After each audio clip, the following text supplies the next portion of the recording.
It can't possibly get worse, right? These have been the famous last words of many a Tennessee Titans offensive line watcher the past handful of seasons. It's been painful. For viewers, that pain has been emotional. For players, I'd imagine a lot of that pain has been physical. The Titans' past few offensive lines have gotten a lot of guys crushed back there, and they've played a big part in losing a lot of games. Each offseason, adjustments are made, coaches are changed, big swings in free agency and the draft promise to turn things around. But a couple of times in a row now, it's been a lot of false hope. So when you see and hear about this year's tweaks, and people like me are saying this group has the potential to be the best in Tennessee since Vrabel and Henry's peak, you're probably inclined to roll your eyes. Fool me once, right? Well, I'm here to convince you to buy in anyways. I understand the deeply ingrained skepticism you likely have at this point. I share it. I get it. I even went on local radio a couple weeks ago and said I shouldn't open my mouth about this offensive line until they play games because I think they're going to be pretty good, maybe even really good. But it's time to stop cowering from this take. It's time to say it with our chests. The Titans' offensive line is going to be a lot better. Perhaps more importantly, we should say that we expect a lot better. And that expectation is not just out of impatience or frustration. It's well-founded in facts and logic. So let's walk through some of the reasons why it's okay to be loud and proud about increased expectations up front on offense this year.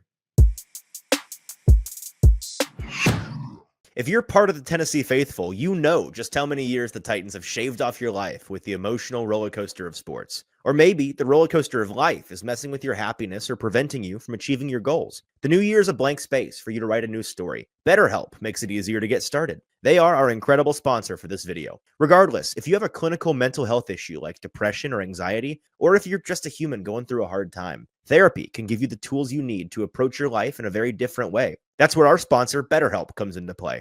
BetterHelp's mission is to make therapy more affordable and more accessible. And this is an important mission because finding a therapist can be really hard, especially when you're limited to the options in your area. Easily switch therapists anytime at no extra cost if it's not the right fit. BetterHelp's platform makes finding a therapist easier because it's online and remote. BetterHelp can match you to a professional therapist in as little as a few days. Plus, with our link, you get 10% off your first month. Start fresh any day of the year with BetterHelp. Click the link in the description or go to betterhelp.com/ATOZsports and get 10% off your first month of therapy with BetterHelp. The most important part of this offensive line bump comes down to tackle play. No surprise there. Shouldn't have to tell you, this is the issue for the Titans that has primarily plagued them the past 3 seasons. If you've watched it all, you know it's been so very bad. There's been at least one tackle on this team at all times that needs constant babysitting. And that's a brutal life trying to live in the NFL that way. And for much of that span, both sides of the line have needed tending to. If you don't have at least one serviceable NFL tackle, brother, you are adrift at sea. Now, this year, Tennessee enters with 2 tackles, 2 who should both clearly be tall enough to ride the ride in this league. Now, there's a lot of writing from me over at A to Z Sports on this offensive line room if you want to go into more detail. But here's the gist of it. J.C. Latham is the most talented athlete to grace this roster at the position since Taylor Lewan. He's moving to right tackle, where his coaches believe he could be a more natural player. He's undergone a physical transformation designed to set him up for his best athletic work this season, and he's poised to make the traditional year 2 leap for an offensive lineman. I don't think anybody takes issue with having moderately high expectations for Latham this season. It's his new counterpart at left tackle that might be a little bit of a different story. Dan Moore. Now, he may feel like the latest in a string of veteran fixes at tackle that have all failed this team. But I don't think the situations heading into their two-tone debuts are that similar at all. Let's take a look at the facts for each of these 4 recent Titans tackles. In 2022, before becoming the starting left tackle for the Titans, Dennis Daly played a total of 930 tackle snaps from 2019 to 2021. The majority of them, almost 700, came 3 years before becoming a Titan when he had his best PFF grade, a 57.5. Not really anything to write home about. Then in 2023, Andre Dillard was brought in to be the Titan starter at left tackle. From 2019 to 2022, he totaled just 651 tackle snaps. His most and best in a season was 2021, 2 years before becoming the Titans starter, with only 337 reps and an impressive 69.6 PFF grade while playing in, have to say, a pretty fantastic Eagles offensive line room. That was 2 years before becoming the Titans starter. In 2022, the year before, he played just 4 tackle snaps all year before coming in to be the Titans' full-time guy. And then in 2024, Nicholas Petit-Frere became the Titans starting right tackle. Now, he logged just 1,052 total tackle snaps from 2022 to 2023, with the vast majority, 937, so almost all of them, coming, noticing a trend here, 2 years before becoming the starter. His career high PFF grade, a 52.3. Ugh. Enter Dan Moore in 2025, who is coming off of a career best 2024 season just last year. He had a PFF score of 67.2, not bad, and logged 1,127 snaps at left tackle just last year.